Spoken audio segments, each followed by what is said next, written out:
video yang seminggu yang lalu, ketika diperhadapkan kalau di antara dua tokoh ini misalkan maju di Jabar 1, yaitu Deddy Mulyadi itu mendominasi. Nah, dalam tulisan saya pernah saya bikin itu, kenapa Jabar itu istimewa. Wah, iya.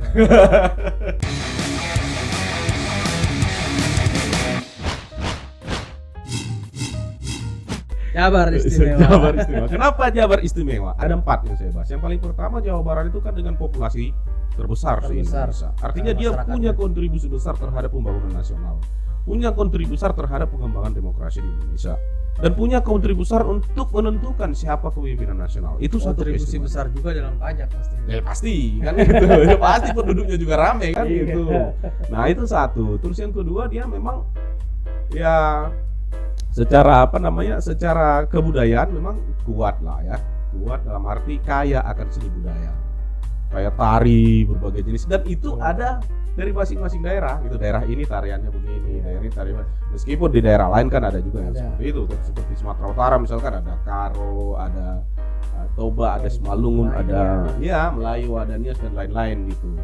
Nah, tapi itu yang menurut saya itu yang kedua. Terus yang ketiga itu adalah secara kewilayahan, misalkan administrasi, dia sudah pasti salah satu wilayah yang jadi perebutan dalam ruang demokrasi atau dalam politik voters ini kan, dalam perebutan suara, itu sudah pasti itu. Nah, makanya selalu dalam diskusi-diskusi dengan teman-teman, ya siapa yang bisa merebut Jawa Barat plus Jawa Tengah, ya udah Jawa Timur, udah selesai urusan pilpres gitu, selesai urusan pilpres itu. Nah, cuman menariknya memang sampai sekarang tokoh Jawa Barat itu menurut saya belum ada, sejak adanya pemilu terbuka atau pemilihan langsung belum pernah muncul jadi calon pun belum.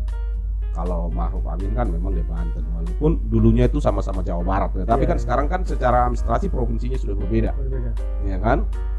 Sudah tidak masuk. Sebenarnya dia yang harusnya Jawa Barat, Jawa paling barat kan. Iya, Jawa paling barat. Tapi karena sudah berubah jadi Banten, ya ini tetap Jawa Barat walaupun nggak di barat-barat banget. Gitu. Nah, itu keistimewaan. Tapi yang keistimewaan yang terakhir yang juga menjadi perdebatan, saya sampaikan bahwa Jabar itu menjadi istimewa karena ada Deddy Mulyadi. Alasannya sederhana aja sama saya. Paling pertama itu alasannya adalah hanya Deddy Mulyadi, tokoh publik, tokoh politik yang memiliki sampai 4 juta pengikut di YouTube. Logikanya orang mengikuti di YouTube itu kan ada yang dia senangi dari apa yang dipublikasi di situ. Orang senang dengan yang dia lakukan. Kalau kita nggak suka dengan orang, masa kita ikuti YouTube-nya kan nggak mungkin kan? Iya kan? 4 juta. Bahkan mengalahkan Presiden Jokowi. Presiden Jokowi 3 juta. Hampir 1 juta tertahu. Tokoh nasional, presiden. Kan gitu. Nah, ini menurut saya itu salah satu bentuk keistimewaan dari Jawa Barat. Saya katakan tuh Deddy Mulyadi itu adalah salah satu yang membuat Jawa Barat istimewa. Ya kan? Terus apalagi yang lain? Deddy Mulyadi itu termasuk yang konsisten terhadap ya identitas yang selalu digunakan dalam setiap kesempatan. Ya kan, kayak ikat misalkan, mau dia pakai di DPR, di forum kayak ada yang di forum PBB itu kan, kemudian di berbagai kesempatan dari sehari-hari dia pakai itu. Biasa juga gitu ya. Dia pakai itu. Kalau kita bicara tentang sesuatu yang kita kenakan, misalkan kita punya baju nih, kita suka ini terus, berarti kita senang dengan itu, cinta kita dengan produk itu kan. Nah, sementara produk yang digunakan itu adalah manifestasi dari kebudayaan yang ada di Jawa Barat. Berarti dari mana dasar kecintaan itu terhadap penggunaan busana itu? Adalah apa yang menjadi warisan leluhur Jawa Barat. Nah, itu sekarang situasi modern. Orang menganggap berpakaian rambut klimis ya kan, dengan muka glowing apa segala dianggap sesuatu yang paling keren. Tapi kalau menurut saya, ketika seseorang tetap berpegang teguh pada unsur-unsur kebudayaan, unsur-unsur kearifan lokal, meskipun dunia glamor itulah menjanjikan style yang mainstream, yang lebih diakui, yang lebih trendy, nah itu menurut saya yang paling keren, bukan yang mengikuti situasi yang ada. Tapi tetap berpendirian. Ya? Nah itu, itu makanya saya katakan itu, saya tidak akan pernah tahu ikat itu apa kalau saya nggak lihat Kang Deddy Mulyadi gitu ya. Ini maksudnya apa dia pakai begitu kan? Setelah dirunut-runut, oh dia mencintai kebudayaannya. Siapa misalkan kalau abang itu pernah perhatikan tuh kayak Hinca Panjaitan itu, Iya. yang politisi Demokrat di DPR RI itu dia kan selalu pakai apa itu, ulos itu yang misalkan ya, gitu. betul. Dia mau pakai jas, mau pakai batik, dia selalu pakai itu. Nah, maksud saya itu ada nggak tokoh dari Jawa Barat atau politisi lah katakannya sekonsisten Deddy Mulyadi? Nggak ada. Nah, itu yang mau saya Cuma sampaikan kan itu Deddy istimewa. doang, Itu yang istimewa. saya bilang itu istimewa gitu. Betul.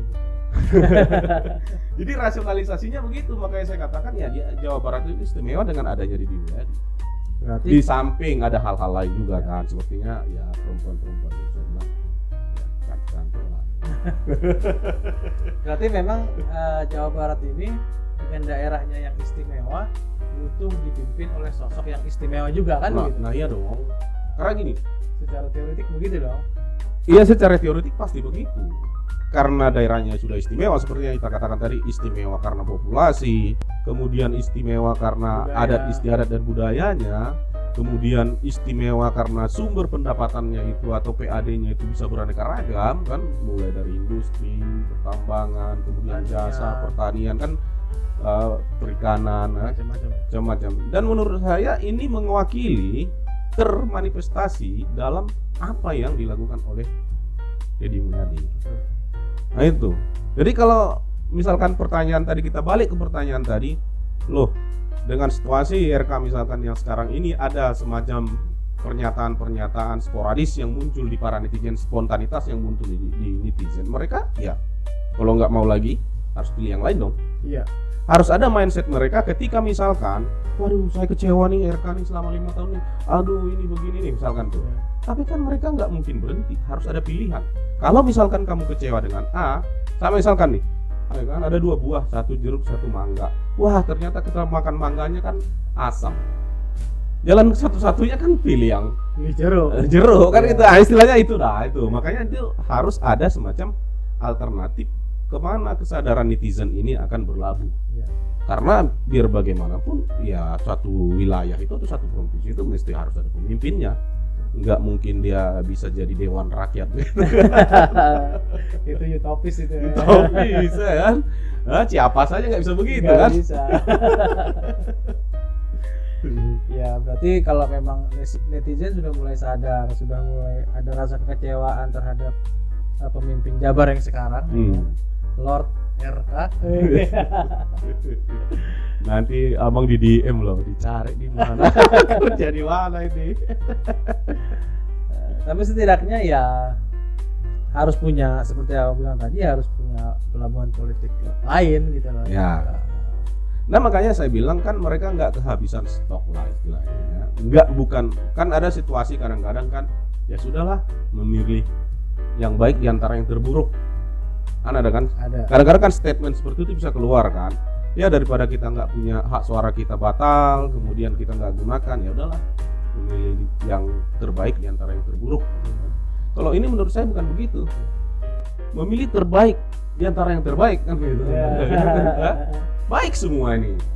Kita nggak bisa pungkiri orang Jawa Barat memilih Ridwan Kamil pasti karena punya track record. Misalkan track recordnya dari wali kota ke gubernur misalkan kan, pasti itu. Pasti.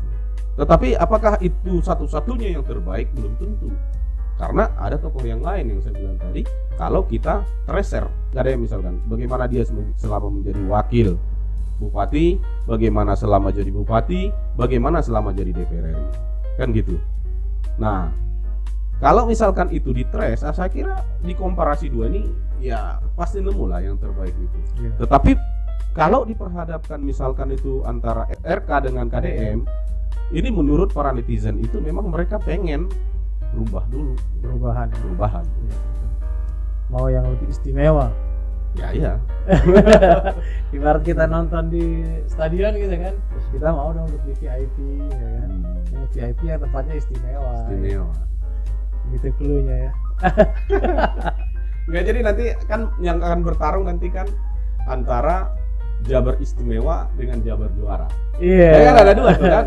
Jabar Juara, Jabar Istimewa. Kalau RK kan bawa gagasan Jabar Juara kan. Juara.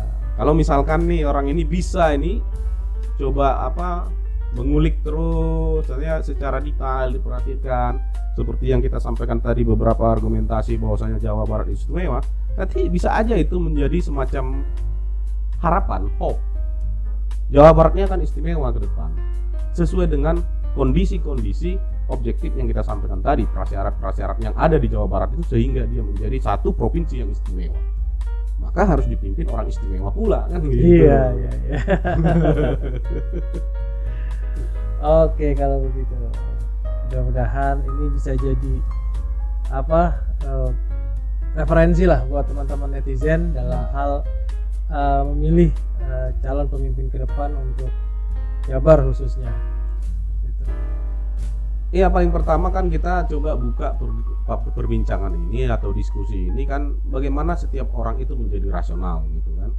Bisa saja misalkan di netizen itu yang sekarang pada akhirnya Bapak Aing lah, KDM lah, Haji Ujin dari Majalengka lah yang jadi gubernur tempatnya, bisa aja itu misal didasari oleh rasa kecewa.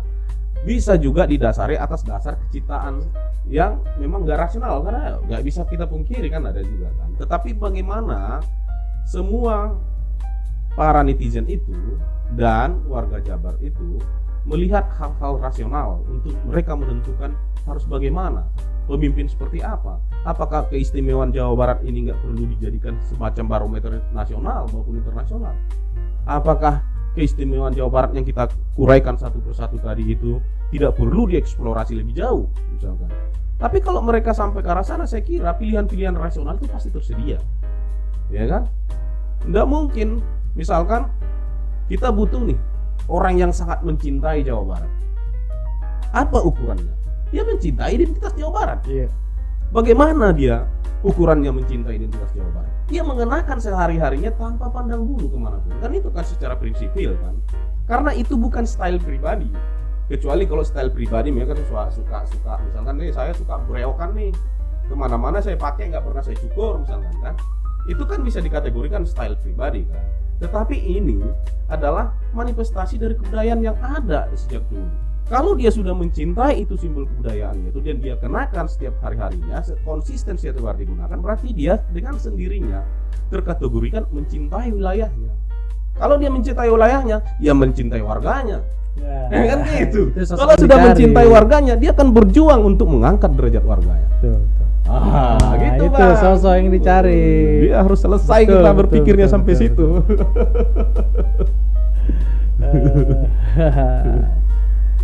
Oke lah, mungkin itu bisa jadi bahan teman-teman netizen Ya. untuk sekali lagi berpikir dalam rangka menuju kontestasi 2024 ini khususnya di wilayah Jawa Barat.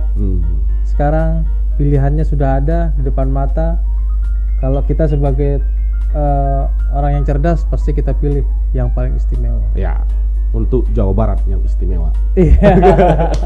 Terima kasih kalau Anda punya pendapat yang berbeda, ada komentar yang berbeda, atau ada pandangan atau ada hal-hal yang lain yang perlu disampaikan sebagai bagian dari keistimewaan Jawa Barat, silakan tulis di kolom komentar. Tetapi kalau sampai hari ini closing kami itu Jawa Barat itu semakin istimewa dengan adanya di dunia. Betul. Iya. Terima kasih, sampai bertemu di video berikutnya. Cheers.